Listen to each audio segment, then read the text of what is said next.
Au nom d'Allah, le tout miséricordieux, le très miséricordieux. Louange à Allah qui a fait descendre sur son serviteur Mohammed le livre, et il n'y a point introduit de tortuosité, ambiguïté.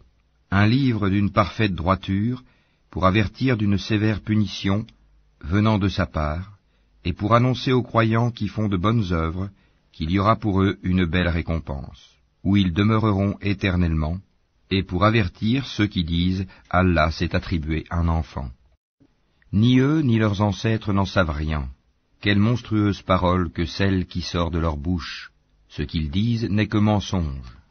Tu vas peut-être te consumer de chagrin parce qu'ils se détournent de toi et ne croient pas en ce discours. Nous avons placé ce qu'il y a sur la terre pour l'embellir, afin d'éprouver les hommes et afin de savoir qui d'entre eux sont les meilleurs dans leurs actions. Puis nous allons sûrement transformer sa surface en un sol aride. Penses-tu que les gens de la caverne et d'Ar-Rakim ont constitué une chose extraordinaire d'entre nos prodiges? Quand les jeunes gens se furent réfugiés dans la caverne, ils dirent, « Ô notre Seigneur, donne-nous de ta part une miséricorde, et assure-nous la droiture dans tout ce qui nous concerne. » Alors nous avons assourdi leurs oreilles, dans la caverne, pendant de nombreuses années. Ensuite nous les avons ressuscités, afin de savoir lequel des deux groupes saurait le mieux calculer la durée exacte de leur séjour. Nous allons te raconter leur récit, en toute vérité. Ce sont des jeunes gens qui croyaient en leur Seigneur, et nous leur avons accordé les plus grands moyens de se diriger dans la bonne voie. Nous avons fortifié leur cœur lorsqu'ils s'étaient levés pour dire « Notre Seigneur est le Seigneur des cieux et de la terre, jamais nous n'invoquerons de divinité en dehors de lui, sans quoi nous transgresserions dans nos paroles. Voilà que nos concitoyens ont adopté en dehors de lui des divinités, que n'apporte-t-il sur elles une preuve évidente? Quel pire injuste, donc, que celui qui invente un mensonge contre Allah. Et quand vous vous serez séparés d'eux et de ce qu'ils adorent en dehors d'Allah, réfugiez-vous donc dans la caverne. Votre Seigneur répandra de sa miséricorde sur vous et disposera pour vous un adoucissement à votre sort. Tu aurais vu le soleil quand il se lève s'écarter de leur caverne vers la droite, et quand il se couche passer à leur gauche, tandis qu'eux-mêmes sont là dans une partie spacieuse de la caverne. Cela est une des merveilles d'Allah. Celui qu'Allah guide, c'est lui le bien guidé, et quiconque il égare, tu ne trouveras alors pour lui aucun allié pour le mettre sur la bonne voie. Et tu les aurais crus éveillés alors qu'ils dorment, et nous les tournons sur le côté droit et sur le côté gauche, tandis que leur chien est à l'entrée, pattes étendues. Si tu les avais aperçus, certes, tu leur aurais tourné le dos en fuyant, et tu aurais été assurément rempli d'effroi devant eux. Et c'est ainsi que nous les ressuscitâmes, afin qu'ils s'interrogent entre eux. L'un parmi eux dit, « Combien de temps avez-vous demeuré là ?» Ils dirent, « Nous avons demeuré un jour ou une partie d'un jour. » D'autres dirent, « Votre Seigneur sait mieux combien de temps vous y avez demeuré. Envoyez donc l'un de vous à la ville avec votre argent que voici, pour qu'il voie quel aliment est le plus pur, et qu'il vous en apporte de quoi vous nourrir, qu'il agisse avec tact, et qu'ils ne donnent l'éveil à personne sur vous. Si jamais ils vous attrapent, ils vous lapideront ou vous feront retourner à leur religion, et vous ne réussirez alors plus jamais. » Et c'est ainsi que nous fîmes qu'ils furent découverts, afin que les gens de la cité sachent que la promesse d'Allah est vérité, et qu'il n'y ait point de doute au sujet de l'heure. Aussi se disputèrent-ils à leur sujet, et déclarèrent-ils, « Construisez sur eux un édifice, leur Seigneur les connaît mieux. » Mais ceux qui l'emportèrent dans la discussion dirent, « Élevons sur eux un sanctuaire. » Ils diront, « Ils étaient 3 et le 4e était leur chien. » Et ils diront, en conjecturant sur leur mystère, qu'ils étaient 5, le 6e étant leur chien. Et ils diront, 7, le 8e étant leur chien. Dis, mon Seigneur connaît mieux leur nombre. Il n'en est que peu qui le savent. Ne discute à leur sujet que d'une façon apparente et ne consulte personne en ce qui les concerne. Et ne dis jamais à propos d'une chose, je la ferai sûrement demain, sans ajouter, si Allah le veut, et invoque ton Seigneur quand tu oublies et dis, je souhaite que mon Seigneur me guide et me mène plus près de ce qui est correct. Or ils demeurèrent dans leur caverne 300 ans, et en ajoutèrent 9 années. Dis, Allah sait mieux combien de temps ils demeurèrent là. À lui appartient l'inconnaissable des cieux et de la terre, comme il est voyant et audient. Ils n'ont aucun allié en dehors de lui, et il n'associe personne à son commandement. Et récite ce qui t'a été révélé du livre de ton Seigneur. Nul ne peut changer ses paroles, et tu ne trouveras en dehors de lui aucun refuge. Fais preuve de patience en restant avec ceux qui invoquent leur Seigneur matin et soir, désirant sa face, et que tes yeux ne se détachent point d'eux, en cherchant le faux brillant de la vie sur terre. Et n'obéis pas à celui dont nous avons rendu le cœur inattentif à notre rappel, qui poursuit sa passion et dont le comportement est outrancier. Et dis, la vérité émane de votre Seigneur. Quiconque le veut, qu'il croie, et quiconque le veut, qu'il mécroie. Nous avons préparé pour les injustes un feu dont les flammes les cernent. Et s'ils implorent à boire, on les abreuvera d'une eau comme du métal fondu brûlant le visage. Quelle mauvaise boisson et quelle détestable demeure. Ceux qui croient et font de bonnes œuvres, vraiment, nous ne les laissons pas perdre la récompense de celui qui fait le bien. Voilà ceux qui auront les jardins du séjour éternel sous lesquels coulent les ruisseaux. Ils y seront parés de bracelets d'or, et se vêtiront d'habits verts de soie fine et de brocart, accoudés sur des divans bien ornés. Quelle bonne récompense, et quelle belle demeure. Donne-leur l'exemple de 2 hommes. À l'un d'eux, nous avons assigné 2 jardins de vignes, que nous avons entourés de palmiers, et nous avons mis entre les 2 jardins des champs cultivés. Les 2 jardins produisaient leurs récoltes sans jamais manquer, et nous avons fait jaillir entre eux un ruisseau. Et il avait des fruits, et dit alors à son compagnon avec qui il conversait, « Je possède plus de biens que toi, et je suis plus puissant que toi grâce à mon clan. » Il entra dans son jardin, coupable envers lui-même par sa mécréance. Il dit, « Je ne pense pas que ceci puisse jamais périr, et je ne pense pas que l'heure viendra. Et si on me ramène vers mon Seigneur, je trouverai certes meilleur lieu de retour que ce jardin. » Son compagnon lui dit, tout en conversant avec lui, « Serais-tu mécréant envers celui qui t'a créé de terre puis de sperme et enfin t'a façonné en homme? Quant à moi, c'est Allah qui est mon Seigneur, et je n'associe personne à mon Seigneur.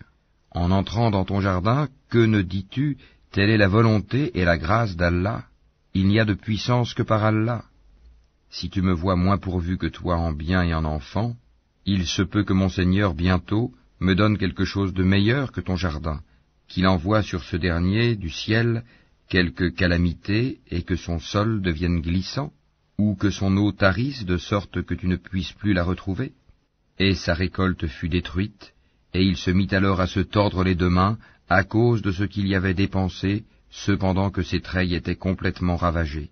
Et il disait, « Que je souhaite n'avoir associé personne à mon Seigneur. » Il n'eut aucun groupe de gens pour le secourir contre la punition d'Allah, et il ne put se secourir lui-même. En l'occurrence, la souveraine protection appartient à Allah, le vrai. Il accorde la meilleure récompense et le meilleur résultat. Et propose-leur l'exemple de la vie ici-bas. Elle est semblable à une eau que nous faisons descendre du ciel. La végétation de la terre se mélange à elle, puis elle devient de l'herbe desséchée que les vents dispersent. Allah est certes puissant en toutes choses. Les biens et les enfants sont l'ornement de la vie de ce monde. Cependant, les bonnes œuvres qui persistent ont auprès de ton Seigneur une meilleure récompense et suscitent une belle espérance. Le jour où nous ferons marcher les montagnes et où tu verras la terre nivelée comme une plaine, et nous les rassemblerons sans en omettre un seul. Et ils seront présentés en rang devant ton Seigneur. Vous voilà venus à nous comme nous vous avons créé la première fois. Pourtant, vous prétendiez que nous ne remplirions pas nos promesses, et on déposera le livre de chacun. Alors tu verras les criminels, effrayés à cause de ce qu'il y a dedans, dire « Malheur à nous, qu'a donc ce livre à n'omettre de mentionner ni péché véniel, ni péché capital ?» Et ils trouveront devant eux tout ce qu'ils ont œuvré, et ton Seigneur ne fait du tort à personne. Et lorsque nous dîmes aux anges, prosternez-vous devant Adam, ils se prosternèrent, excepté Iblis, Satan, qui était du nombre des djinns, et qui se révolta contre le commandement de son Seigneur. Allez-vous cependant le prendre, ainsi que sa descendance, pour allier en dehors de moi, alors qu'ils vous sont ennemis? Quel mauvais échange pour les injustes! Je ne les ai pas pris comme témoins de la création des cieux et de la terre, ni de la création de leur propre personne, et je n'ai pas pris comme aide ceux qui égarent. Et le jour où il dira « Appelez ceux que vous prétendiez être mes associés », ils les invoqueront, mais eux ne leur répondront pas. Nous aurons placé entre eux une vallée de perdition. Et les criminels verront le feu, ils seront alors convaincus qu'ils y tomberont, et n'en trouveront pas d'échappatoire. Et assurément, nous avons déployé pour les gens dans ce Coran toutes sortes d'exemples. L'homme cependant est de tous les êtres le plus grand disputeur. Qu'est-ce qui a donc empêché les gens de croire lorsque le guide leur est venu, ainsi que de demander pardon à leur Seigneur, si ce n'est qu'ils veulent subir le sort des anciens ou se trouver face à face avec le châtiment? Et nous n'envoyons des messagers que pour annoncer la bonne nouvelle et avertir, et ceux qui ont mécru disputent avec de faux arguments, afin d'infirmer la vérité, et prennent en raillerie mes versets, le Coran, ainsi que ce châtiment dont on les a avertis. Quel pire injuste que celui à qui on a rappelé les versets de son Seigneur, et qui en détourna le dos, en oubliant ce que ses deux mains ont commis. Nous avons placé des voiles sur leur cœur, de sorte qu'ils ne comprennent pas le Coran, et mis une lourdeur dans leurs oreilles. Même si tu les appelles vers la bonne voie, jamais ils ne pourront donc se guider. Et ton Seigneur est le pardonneur, le détenteur de la miséricorde. S'ils s'en prenaient à eux pour ce qu'ils ont acquis, il leur hâterait certes le châtiment, mais il y a pour eux un terme fixé pour l'accomplissement des menaces contre lequel ils ne trouveront aucun refuge. Et voilà les villes que nous avons fait périr quand leurs peuples commirent des injustices, et nous avons fixé un rendez-vous pour leur destruction.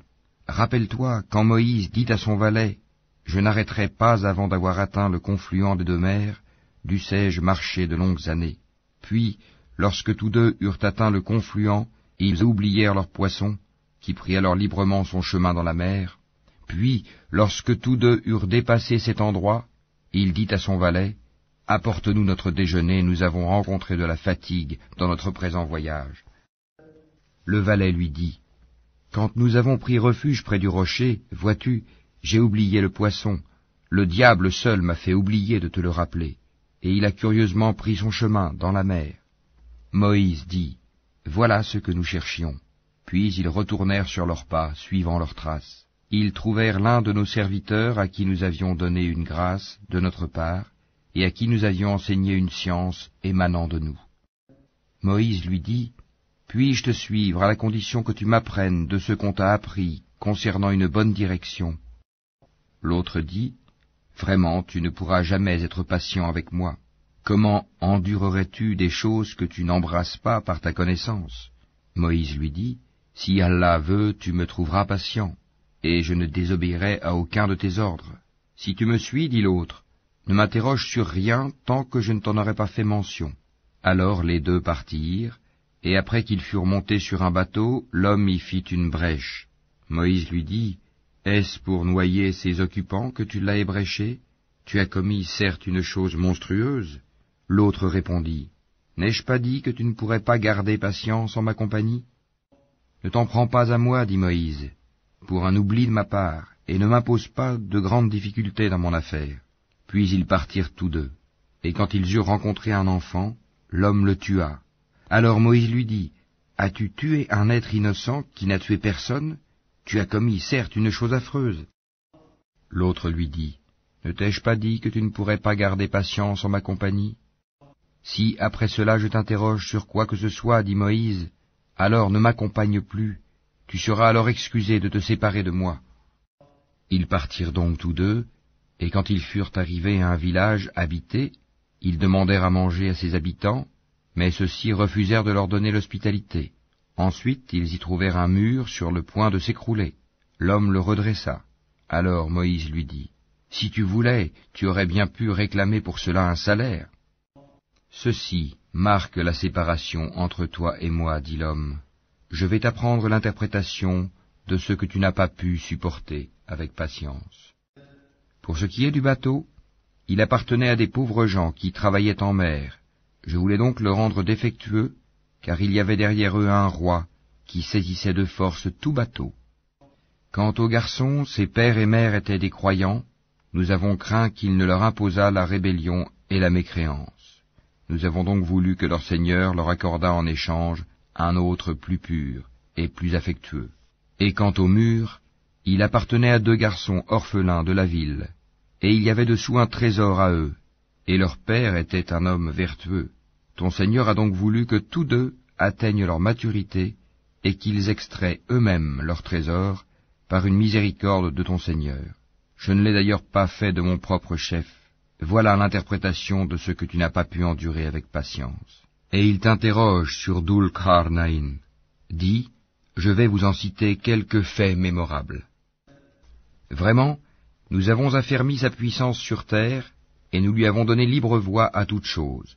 Il suivit donc une voie, et quand il eut atteint le couchant, il trouva que le soleil se couchait dans une source boueuse, et auprès d'elle, il trouva une peuplade impie. Nous dîmes, ô Dhul Qarnayn, où tu les châties, où tu uses de bienveillance à leur égard. Il dit, quant à celui qui est injuste, nous le châtierons, ensuite il sera ramené vers son Seigneur, qui le punira d'un châtiment terrible. Et quant à celui qui croit et fait bonne œuvre, il aura en retour la plus belle récompense, et nous lui donnerons des ordres faciles à exécuter. Puis il suivit une autre voie, et quand il eut atteint le levant, il trouva que le soleil se levait sur une peuplade à laquelle nous n'avions pas donné de voile pour s'en protéger. Il en fut ainsi, et nous embrassons de notre science ce qu'il détenait. Puis il suivit une autre voie, et quand il eut atteint un endroit situé entre les 2 barrières, montagnes, il trouva derrière elle une peuplade qui ne comprenait presque aucun langage. Ils dirent, ô Dhul Qarnayn, les Ya'juj et les Ma'juj commettent du désordre sur terre. Est-ce que nous pourrons t'accorder un tribut pour construire une barrière entre eux et nous? Il dit, ce que mon Seigneur m'a conféré vaut mieux que vos dons. Aidez-moi donc avec votre force, et je construirai un remblai entre vous et eux. Apportez-moi des blocs de fer. Puis, lorsqu'il en eut comblé l'espace entre les 2 montagnes, il dit, soufflez. Puis, lorsqu'il eut rendu une fournaise, il dit, apportez-moi du cuivre fondu, que je le déverse dessus. Ainsi, ils ne purent guère l'escalader, ni l'ébrécher non plus. Il dit, c'est une miséricorde de la part de mon Seigneur, mais lorsque la promesse de mon Seigneur viendra, il le nivellera, et la promesse de mon Seigneur est vérité. Nous les laisserons ce jour-là déferler comme les flots les uns sur les autres, et on soufflera dans la trompe, et nous les rassemblerons tous. Et ce jour-là nous présenterons de près l'enfer aux mécréants, dont les yeux étaient couverts d'un voile qui les empêchait de penser à moi, et ils ne pouvaient rien entendre non plus. Ceux qui ont mécru, comptent-ils donc pouvoir prendre pour alliés mes serviteurs en dehors de moi? Nous avons préparé l'enfer comme résidence pour les mécréants. Dis, voulez-vous que nous vous apprenions lesquels sont les plus grands perdants en œuvre? Ceux dont l'effort dans la vie présente s'est égaré, alors qu'ils s'imaginent faire le bien. Ceux-là qui ont nié les signes de leur Seigneur, ainsi que sa rencontre. Leurs actions sont donc vaines. Nous ne leur assignerons pas de poids au jour de la résurrection. C'est que leur rétribution sera l'enfer, pour avoir mécru et pris en raillerie mes signes, enseignements, et mes messagers. Ceux qui croient et font de bonnes œuvres auront pour résidence les jardins du Firdaus, paradis, où ils demeureront éternellement, sans désirer aucun changement. Dis, si la mer était une encre pour écrire les paroles de mon Seigneur, certes la mer s'épuiserait avant que ne soient épuisées les paroles de mon Seigneur, quand même nous lui apporterions son équivalent comme renfort. Dis, je suis en fait un être humain comme vous. Il m'a été révélé que votre Dieu est un Dieu unique. Quiconque donc espère rencontrer son Seigneur, qu'il fasse de bonnes actions, et qu'il n'associe dans son adoration aucun autre à son Seigneur.